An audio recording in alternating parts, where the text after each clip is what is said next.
Oh, when I see the painting out, I know there's work involved. Now, what is this video all about?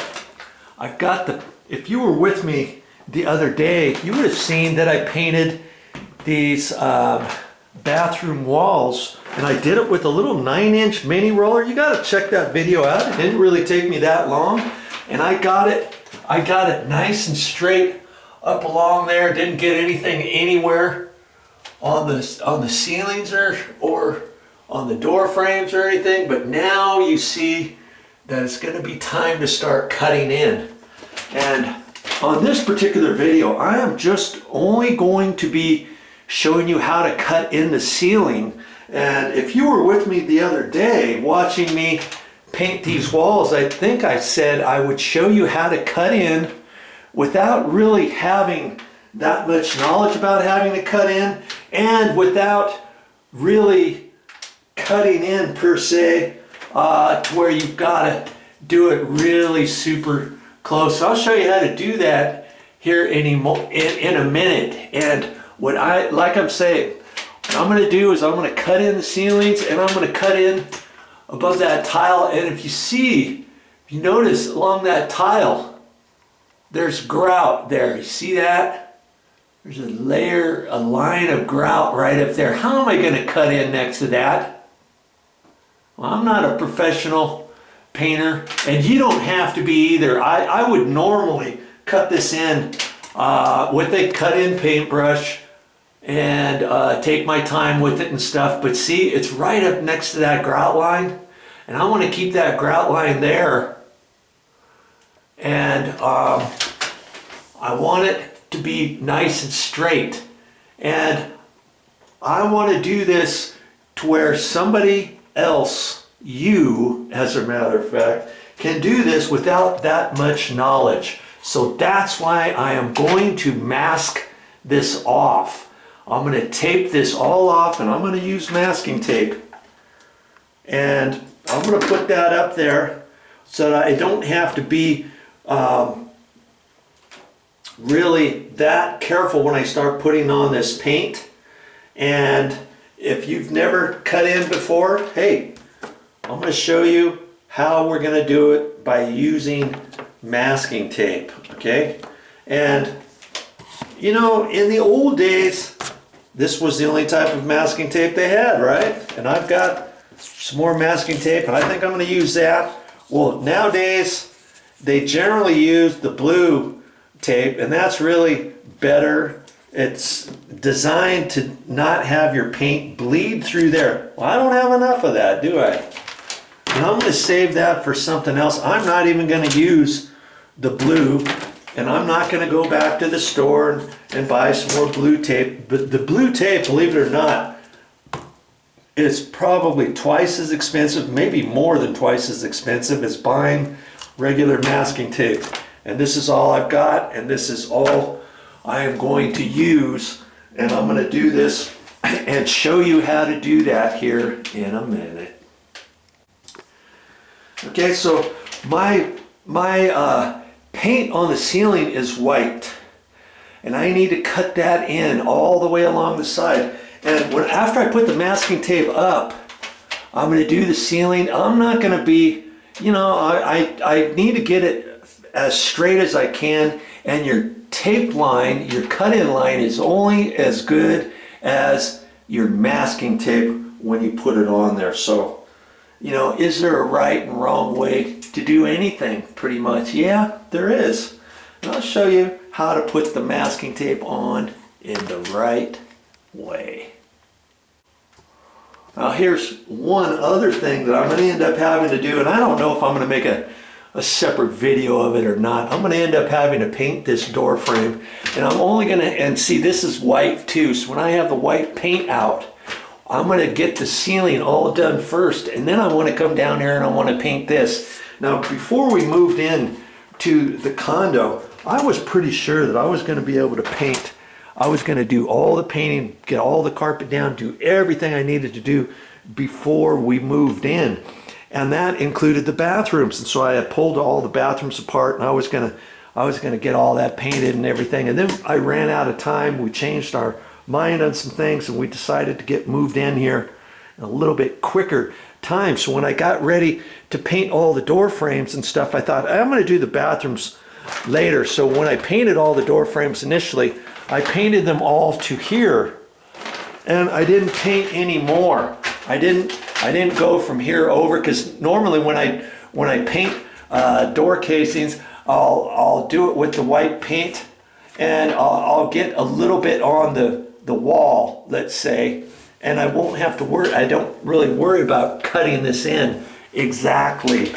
And then I come back after I do the walls. I do the walls the same way, and then I'll cut the wall into the casing. Well, because I didn't do the bathrooms, I just finished the door frames out to about here. So now I've got to paint from here to there. Not only that, I want to get a nice straight line up against the wall, and I got to do that same thing at the top edge. And when I paint this side of the door frame, obviously I can't get the edge over there, so I'm just going to go the white from here over to there and blend it and recut it in just on this face, because this edge has already been done. When I painted this edge, I went over to about here, see?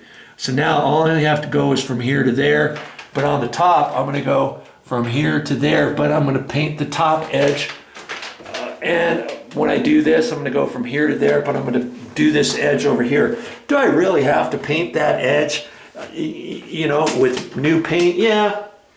I mean, you don't really have to, but I'm going to, because everything else I painted that way, and I want, you know, it's just a little bit of pride in my work to make sure that I've done the whole thing. You know what I mean? And so when I have the masking tape out, I could cut this in and be real careful with that and stuff, but it's going to be kind of tricky to get it down in there without getting it on the wall and stuff. And I really don't want to get it on the wall as much, because when I get the white paint on here, then when I'm doing the gray, I've only got one coat of paint on here with the roller. If I get too much white on here, then I have to cut in twice, because my gray paint won't necessarily cover in one coat on here if I have some white semi-gloss paint on there too, because the other color was that tan. Does that make sense? Hopefully I'm not confusing you there. So when I put the masking tape up all the way around, I'm going to finish, and I'm going to do it around the edge of the door frame at the top and the side, as well as I'll pull this back and I'll put some masking tape on the floor right in here, and probably along the edge of the base right there, just so I don't get anything on there. That way I can do it. And you know what? I'll probably end up taking this strike plate off too, so I can get this edge all the way through there. Or, well, I mean, I probably could leave it and be careful, but because when I painted this initially, I painted over and probably went over to there, so I probably could leave that if I want, or I can take it off. I'm not quite sure what I'll do just yet, but see, that's all I'm going to concentrate on. When you look at your project for a whole bathroom and stuff, you got lots of stuff to do. Painting the whole ceiling, then cutting it in, then painting the walls, cutting that in, and around the toilet, around the tile, around the sink, around the light switches and stuff, and I'll mess with that after I get done with the ceiling. I'm not even going to worry about anything, and because I'm in a bathroom, I took the door off, I took the hinges off, I got that all set over there. That's already been painted from before, and I don't want that in my way. And you know, you just take this little bathroom one step at a time, because see, I got all this stuff all around here, and all I did first is I concentrated on doing the ceiling section. Then after that dried, and I had to put 2 coats up there, and after that dried, then I concentrated on just the walls. Okay, Now I'm gonna go back up. Now that all that's dry and the ceiling's dry, now I'll come back and do the cut-in for the ceiling. And when all that's done, then I'll come back, wait for the ceiling to be dry all the way, then I'll come back and figure out how to get the rest of the walls done, whether or not I'm gonna put masking tape up there on the ceiling that I've just painted, or if I'm gonna cut that in with the paintbrush without putting any masking tape up. Well, I'll have to figure that out to see how well this masking tape, this masking tape is kind of a test to see how well I can get it up there and do this whole thing, because I think I told you before, I'm going to show you how to do this without having to have any special knowledge about how to use a cut-in paintbrush and how not to get it on the walls and all that kind of stuff, because you know I could cut this in pretty good and have it look acceptable without putting any masking tape. But I'm gonna do the masking tape, show you how to do it that way, in case you're really not, you know, you're probably gonna be a beginner or an intermediate person who's watching this video. You're not gonna be somebody who knows how to cut in. If you know how to cut in, you know how to paint, you're not watching this video anyways, right? And so you're watching this because you wanna learn how to do it and how to make it look like a painter's project and how to make it look like a professional, even though you're not a professional, right? That's why you're watching these videos, okay?